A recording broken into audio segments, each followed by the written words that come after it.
19 July 2020, and I'm joined by Mr. Lovemore Fuyane, and we continue our discussion on Matabeleland. How are you, sir? I'm very well, thanks, and yourself, my brother? Very well. After our discussion last week, there was a massive response. Yes. How do you feel about the kind of response you received? Okay, so I try and keep my emotions out of these things and really try to sift and get the substance of what people are actually saying in their responses. And I was quite disappointed to say that some of them would be one-word comments like nonsense, or we will never do this, we will never allow this, but it doesn't actually add to the substance of the topic on the table. And I find that actually is one of the biggest challenges with the nation of Zimbabwe. Actually even makes me want to see this coming to fruition a lot quicker. Zimbabwe is just not able to handle a diversity of opinions and actually unpack them with logic, with facts, as well as the legal backing behind it. It's a majoritarian democracy. Whatever the majority feels like is exactly what you go with, without actually ever unpacking the issue and understanding it. So I would have loved to hear people telling me why it's not a good idea, and giving their points with logic and some thought behind it. Okay, I want to ask you a very difficult question. Yes. Do you feel that Ndebele people, I'm not talking about people in Matabeleland, I'm talking about Ndebele people. Yes. That Ndebele people lack a voice in Zimbabwe? I think they absolutely do. For the very reason that I gave just now, the fact that it's a majoritarian system. And so when the people of Matabeleland try to raise issues and talk about them, they are generally shouted down. I mean, I'm thinking of a very specific example. I think it was a couple of years ago when a brother of mine, Sipho Malunga, he was with the late Dr. Dumiso Dabengwa in Harare in a discussion around Kukuraundi. And somebody rented a crowd that came in and started heckling them and making noise and basically shouting them down. So that's the kind of society that we're living in. And even if we weren't talking about the issue of Matabeleland, I think Zimbabwe is really going to struggle going forward as long as this persists. There's no contest of ideas in Zimbabwe. Okay. Is it also not a problem that most people who are in Ndebele have just given up and said, this is not our thing.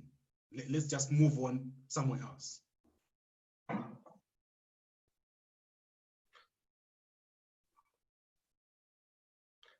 I think that actually, it could be a problem. Are you talking of moving away from the borders of Zimbabwe completely, or from Matabeleland? What are you referring to? Psychologically, if someone realizes that they don't have a voice, they are, let's say they go to Australia or America or South Africa, they just move away and say, this is not my place. I don't have a stake in this country. So let me leave the people that have the space to do what they like. In fact, what is very interesting is that one of my best friends that I went to junior school with in Bulawayo, a Shona guy who now lives in South Africa, actually said exactly that he's totally disconnected from that country. He's unlikely to ever go back. Even his children will not go back there, which is very, very sad, actually. It's very unfortunate. We need to change that mindset. We will never improve, we will never advance as a people, as a region, unless we actually do that. Allow the ideas to contest against each other, not the people, not the individual. Let the ball be in play and let's see where it takes us. And if logic says the better option is A, we go for A, the better option is B, everybody is persuaded to go towards B. Okay, so now let's go back to the issue of a separate state. Yes. Do you think we have enough people from Matabeleland to push that idea? I think we do. It just needs to take some time. It's something that needs to build up. You know, almost everybody I've spoken to, regardless of tribe, as long as they are from Matabeleland, are fully supportive of this idea, but obviously I'm just one person and I'm sampling my own associate group. So, I mean, I can't tell you that numerically, this is what is likely to be the outcome. But certainly amongst all the people that I've met, just this afternoon I met another Zimbabwean from Matabeleland, comes from more like the Midlands, Slovenia. And we happened to talk about the video, and he said, Fuyane, I really support what you're saying. And that, this is the direction we need to go. Okay, but in the meantime, what can be done to bring more Matabeleland people together as a region so that we start building that unity among people from Matabeleland? I think if you do two things, you're likely to find unity. The first thing is you need to have a common vision, a vision that everybody shares. And then you need to have a common set of values, so that when somebody tries to now go off on a tangent, you remind them of the vision and the values, and you say, look, are you sure that you're still going in the right direction? Because at the moment we've just got, there are too many splinter groups within the province, and I think it's because we've not done that hard work that needs to be done up front. So for me, that would be the first step in that process. Get a common vision.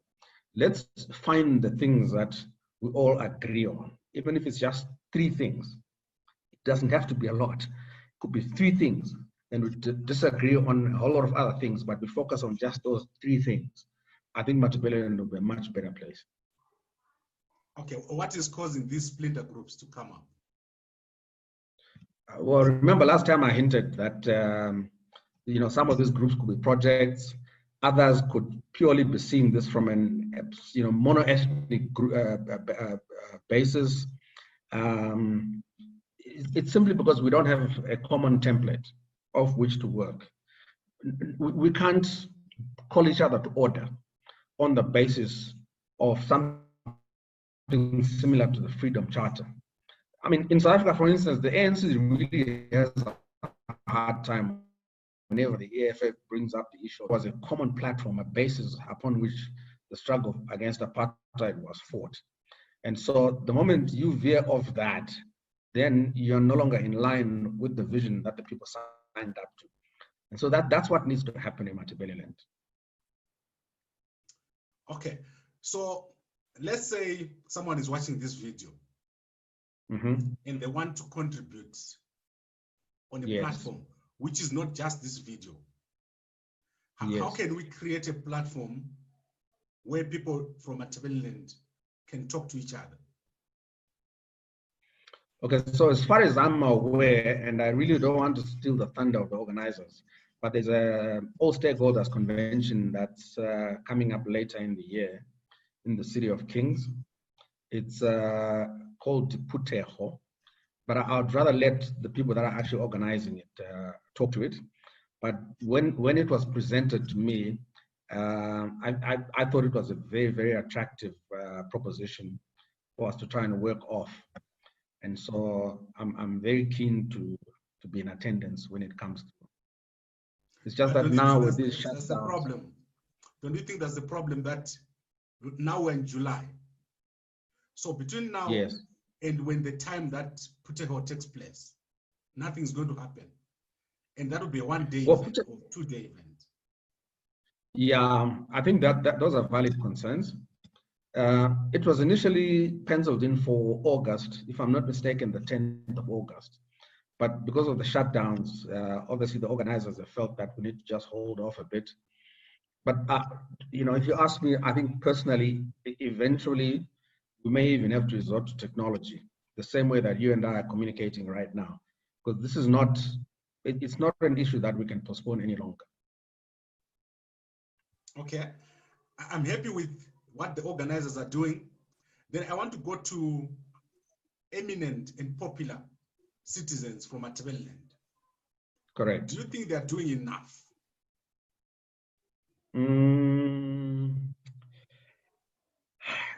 Yes and no. I think some of them have kind of, at times they've gotten lost along the way, and then they eventually find their way back onto the correct path. But I certainly think there are some people that are trying, and I have to give credit to them.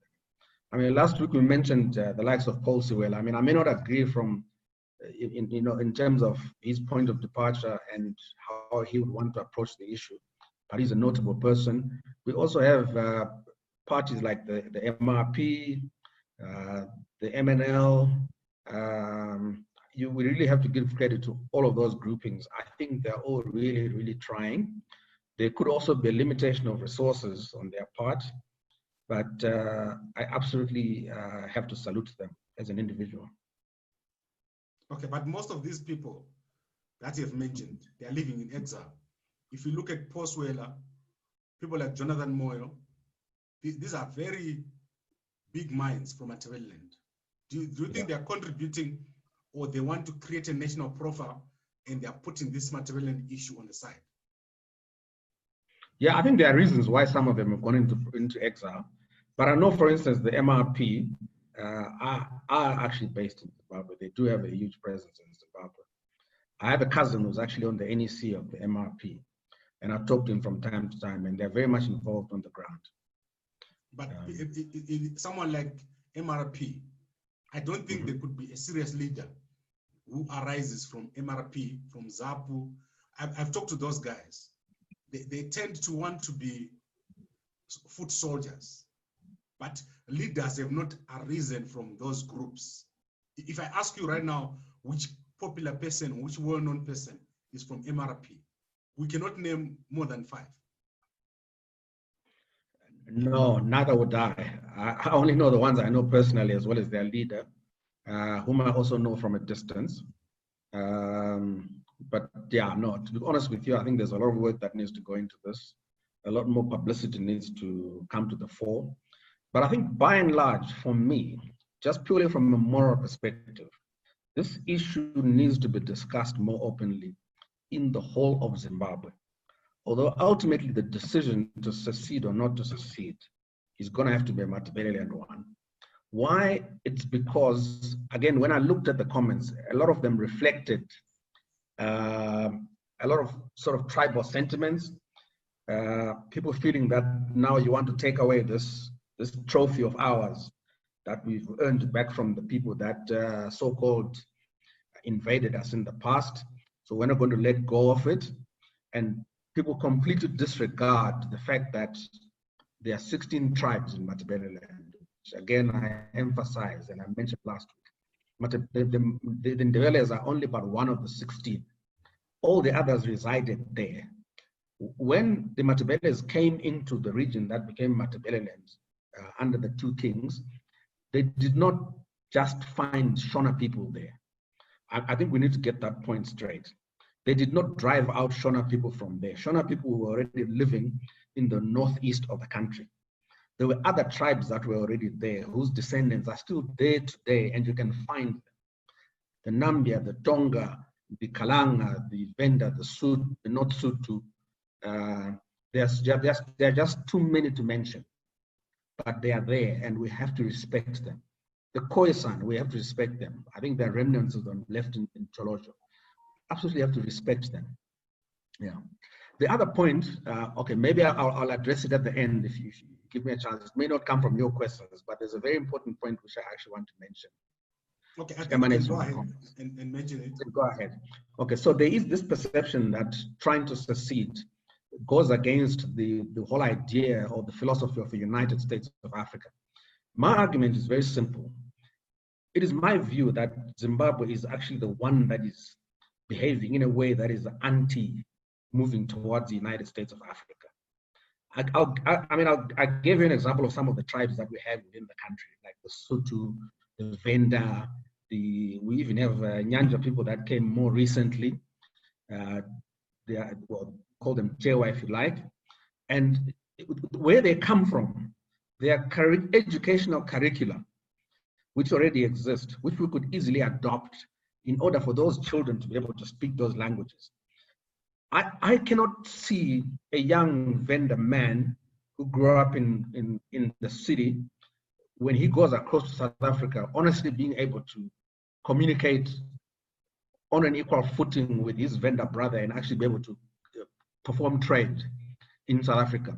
Or a young person of Malawi descent, when he goes across to Malawi to try and do business, is unlikely to be able to speak Chewa. So Zimbabwe has restricted that, our ability to be able to integrate with our cousins and our relatives in all the neighboring states. Zimbabwe is also not part of the Rand Monetary Union. Zimbabwe is not in the Commonwealth. Zimbabwe is not a serious player in the Africa Common Market Free Trade Area initiative. Zimbabwe is a hegemony which seeks to create a country that is predominantly English Shona. Africa is not English Shona. There's a lot more to Africa, So my argument is I see Matabeleland actually doing that a lot better than Zimbabwe. It is something that we are totally committed to make sure that we reintegrate with all our relatives. My grandmother had family in Botswana, but we rarely ever saw them. We rarely ever got together with them. And when we did, there was always this awkwardness. We did not feel that we were really, really one anymore. And that is wrong. That is not a United States of Africa. Okay. I just want us to wrap up now. And I want to ask you another difficult question. Yes. Is it not that we lack leaders in Matabeleland? Genuine leadership? I think it's possible, but remember also the system that we run in Zimbabwe is not conducive to leadership just coming up. And that is why I said to you last week, some of the groups that are very radical, it's very difficult for me to criticize them because perhaps that's the only outlet they have. We're a democracy, but we're not really a functional constitutional democracy. We're a majoritarian democracy. And when people try and raise these issues, it becomes very difficult for them to really survive within the confines of the unitary state that is Zimbabwe. It's just not easy at all. You can even see the main opposition right now is under siege. They don't know whether they're coming or going. And their eyes are completely off the ball as far as the mandate they were given by the voters is concerned, which was to stand up there and oppose ZANU-PF. Right now, they are fighting against each other among themselves. So that's the kind of situation we live in our country. The citizens need to take this country back. And I think, for me, I see, as a seat at Matabeleland, having that ability just more than the unitary state of Zimbabwe. Okay. So let me say I'm a Ndebele guy who is living in South Africa. Yes. I want to get in touch with the organizers of Puteho. How would I do that? Okay. That actually is a very difficult question. I do have their contact details, but I'm not sure that it is really my place to be a conduit to provide information on their events. But yeah, if some people want to contact me individually on the sidelines, on social media, I'll be happy to refer them to some of the organizers. And the organizers themselves can actually then explain the idea.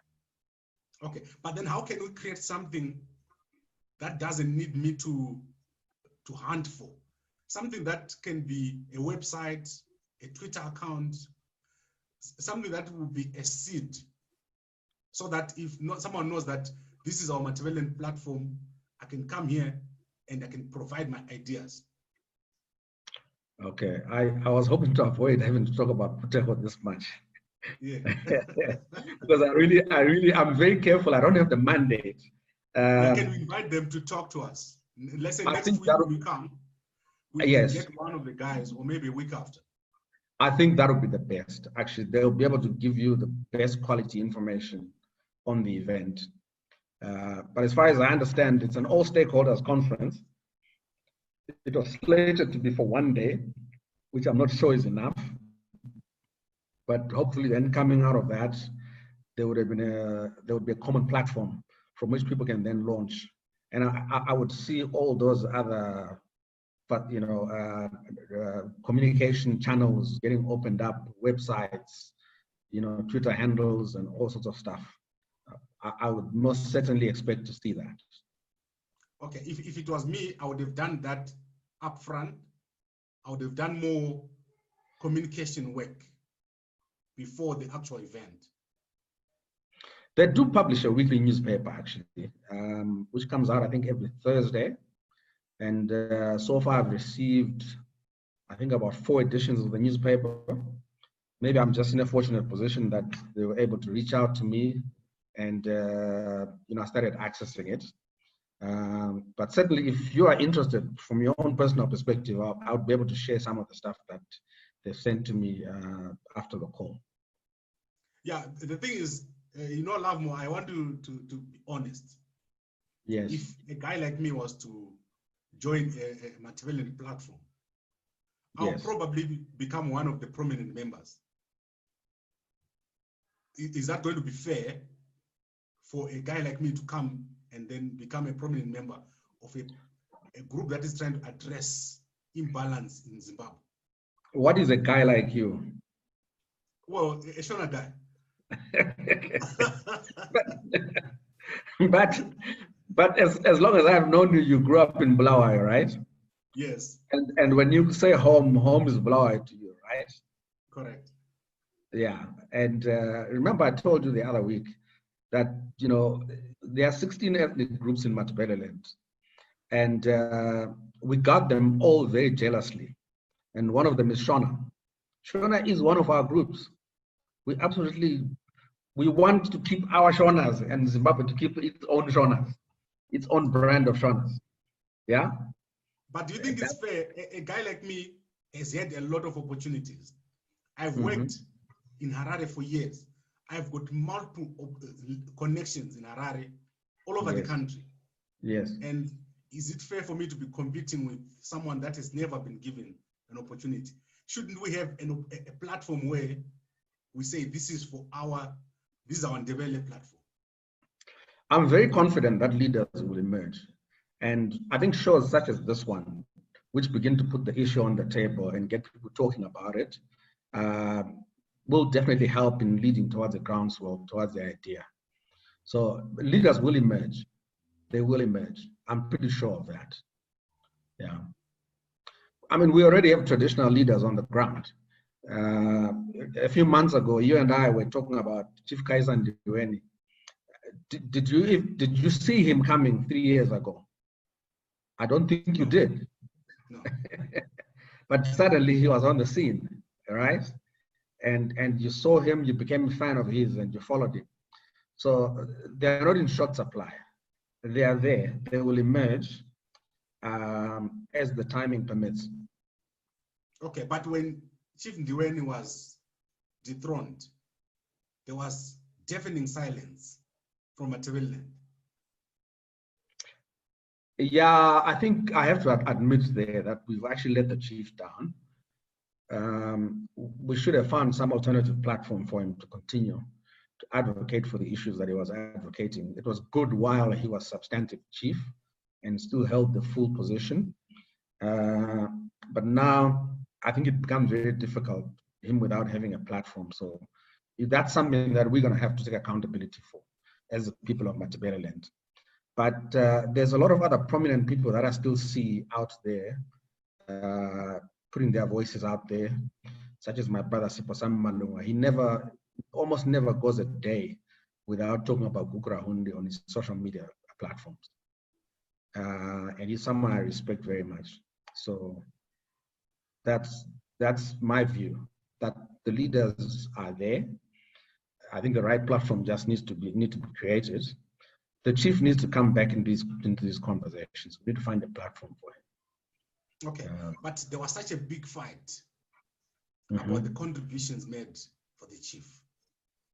Did you not feel as if the people we have in Matabeleland, they have a short span of attention, and they quickly fight among themselves?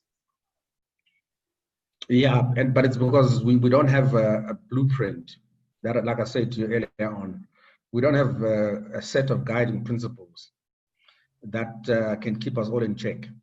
I mean, I have no control over a guy, let's say from let's say the old Zapu 2000, if he wanted to go in one direction or the other, I can't, there's nothing that I can hold him to account to and say, look, this is what we signed up to. My brother, you're now veering off and going in a totally different direction, tangential to what we actually agreed to. It's a very, very important building block. Getting that commonality. So that's a lack of a blueprint. Very, very important. I mean, I've spent a large part of my life working as a management consultant. And I know that in order for you to actually bring about change in organizations, you need to create a case for change. And it has to be understood in common terms by everybody concerned. And I think that's what we lack in Matabeleland. We need to have that. Okay. What about everyone wanting to be the leader? Again, you know my views on this. I'm a Democrat. I don't have a problem with us having too many leaders. It's a bigger problem for me having too few people actually standing up and coming up to the plate. I would much rather we had too many people actually wanting to be leaders, and then we let the democratic process play itself out, and those that then emerge as the accepted leaders then carry the torch forward. Yeah. Okay. I just want to also end by looking at people like prominent people like Ezra.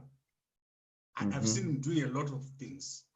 100%. I've got my brother Gary, who is very vocal. Gary Twala, yes, yeah. Yes. And these people, they only come up when something goes wrong.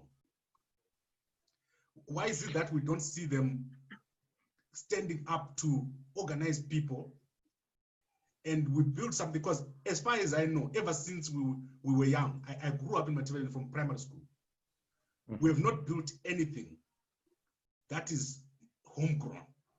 Maybe you can correct me, but every big thing that we have in Bulawayo, it basically came from, it was conceptualized in Harare. Not entirely correct. I mean, the institution of Highlanders Football Club, we all know its history and where it came from. It's probably one of the few things that we still have remaining. For the longest time, most of our councils, everybody felt a sense that they were actually being run by people that had the interests of our cities at heart. And they were run very efficiently. I mean, for the longest time, Bulawayo was rated one of the most efficiently run cities, if not in Zimbabwe, maybe even in Africa. Okay, unfortunately, the other example I'll have to mention is not one of my favorites, but we have very, very big barrier societies. We have faith-based movements that emanate from the province. We have a lot of institutions that still belong to us, including the chieftainships and all of those things. But you are right, we need that one big thing that will actually drive momentum towards the betterment of our lives. And in my view, right now, I think secession is an agenda that we can pursue, not because it's convenient, but because we have a moral argument that backs up our desire for it. Okay, so we need a blueprint. That's the first thing. Then we need leaders. Yes. To emerge. Yes. Do you think a platform like Puteho, which is going to happen later this year, could achieve that? Or do you think that instead we should be working on something now and then lead up into an all-stakeholder conference? A lot of the publications that Puteho have come out with actually contain a lot of very valuable information that people have spent a lot of time putting together. So I don't think there's necessarily nothing that is happening. Look, there may even be other forums beyond Puteho that I'm not aware of that are also doing work. One has to give credit to them. We have to show them respect. And when the timing is right, we will then see what their end products are. So, it's not entirely accurate to say that we're doing nothing on the ground. We do a lot of charity work. We have scholarship funds that I've been a part of in the past. Yeah, we have a number of things on the go. Okay, what about a regional fund? If you look at places like the KZN, they've got a big fund for their region, they have a bank. Is this part of this vision? Can you not start there by raising, let's say, $1 each? Okay, so you have an exclusive. For the first time, it comes into the public domain. Part of the vision document that we're working on actually speaks about that. It's part of our roadmap to actually make sure that we have something mimicking what you might call a sovereign wealth fund. You know, there are only so many things we can do in Matabeleland without money. Unfortunately, these days, money tends to oil or grease the wheels of everything. In order for everything to work, you need money. For instance, for Puteko to happen, there'll be money needed. So we are working on something like that, and we speak about it in that vision document.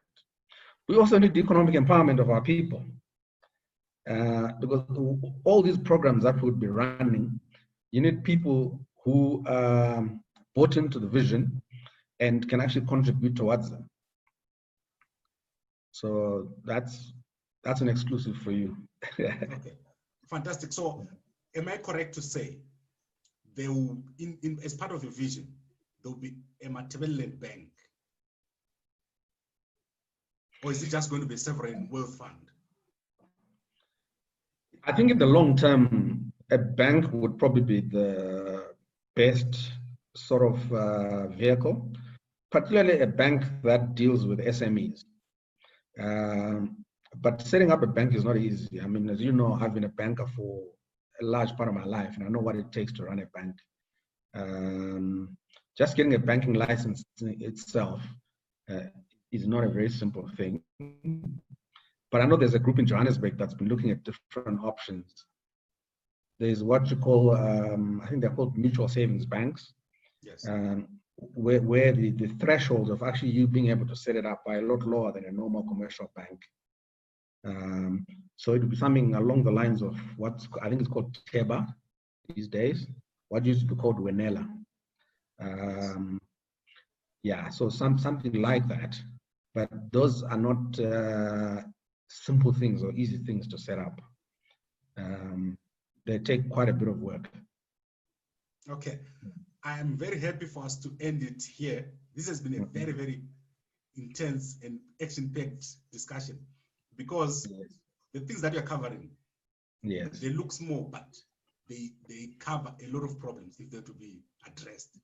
So specifically the fact that we've agreed that if people of Matabeleland, specifically in the Ndebele-speaking people, they lack space in Zimbabwe, and there's need to create that space. Then there's also the issue of leadership. Actually, if I can just interrupt you there, leave out the word Ndebele-speaking and just say people from Matabeleland. Okay, but I don't lack space. I am from Matabeleland, but I don't consider myself to lack space. Honestly speaking, I can walk to Harare right now. I'll be okay. Yeah, but there are people that are Kalanga speaking and people that are Nambia speaking. Okay, people that so are Tonga let's say speaking. The majority of the people from Matabeleland. Let's put it in those terms. Yes, right. Let's put it in those terms. Yeah. And then the problem in Matabeleland also is that we lack a blueprint of engagement.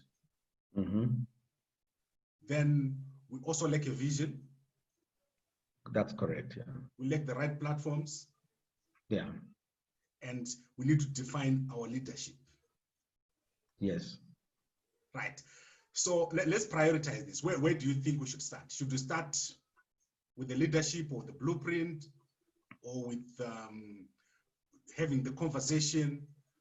Is the magazine that you are receiving reaching everyone? How can we make this conversation get started? So what I've committed to, and is really based on my skill sets, myself and the partner, is that we would work on developing the vision. Leadership beyond that may not be my strength or my partner's strength, or it may or may not be. We will see what will then happen beyond that. But certainly what we are working on right now is to craft what you might, let's call it a draft vision. But we'll have to go through a process of getting it sold or getting people to buy into it and accept it across the board. And that's going to be a huge piece of work, but we are fully committed to doing it. And then, people will then, come together and decide on, what our best foot forward is. Okay. And I'd forgotten the most important part, which is the Sovereign Wealth Fund and probably a future bank. Mm-hmm. Yeah, all of those things I think would be very helpful if they were to come to fruition. In fact, before we developed the vision, there was a list of things that I came up with, which I thought Matabeleland needed, until somebody prompted me and said, no, but actually we need to turn this into a vision. This list had something like 25 or 30 things on it. So there's a long list of issues that Matabeleland will have to tackle and grapple with over the next few years, maybe even for a generation to come. But a vision is something that succinctly puts it together and actually helps you to prioritize out of all of those things. Right, Mr. Lovemore Fuyane, I'm very happy to talk to you every week, and we're going to continue having these conversations every Sunday. And the reaction, especially the response from the Matabeleland-based guys, has been phenomenal. It absolutely has. And again, I appeal to my brothers in Wedza and Bikita and other places. When you engage us, it's actually a lot more useful for you to tell us why you believe being part of Zimbabwe is actually a good thing for us. Tell us that logically. Let's have a conversation. Let's talk about it and see where it takes us. Yeah. Yes, I think what I would like to ask is that we continue and we don't get tired in having this discussion every week. No, we will not get tired. Definitely. You have my word. You can take my word for it. Okay, fantastic. So for the guys who are watching, I'm going to put your contacts. Last week I had the Facebook on the screen. I hope you get a lot of people contacting you on Facebook. Yes, I did. I most certainly did, yeah. Okay, so please contact Lovemore on Facebook. And then if you want to know more about Puteho, he's going to put you in touch with the organizers. I hope that we can have them. Please, Lovemore, if you can arrange for us to have the guys so that we can understand where they're coming from. Yes, I will most certainly try and link you up with them. And then you have a direct conversation with them. All right, fantastic. Thank you very much, Lovemore, and we'll talk again next week. Thank you. Thank you very much.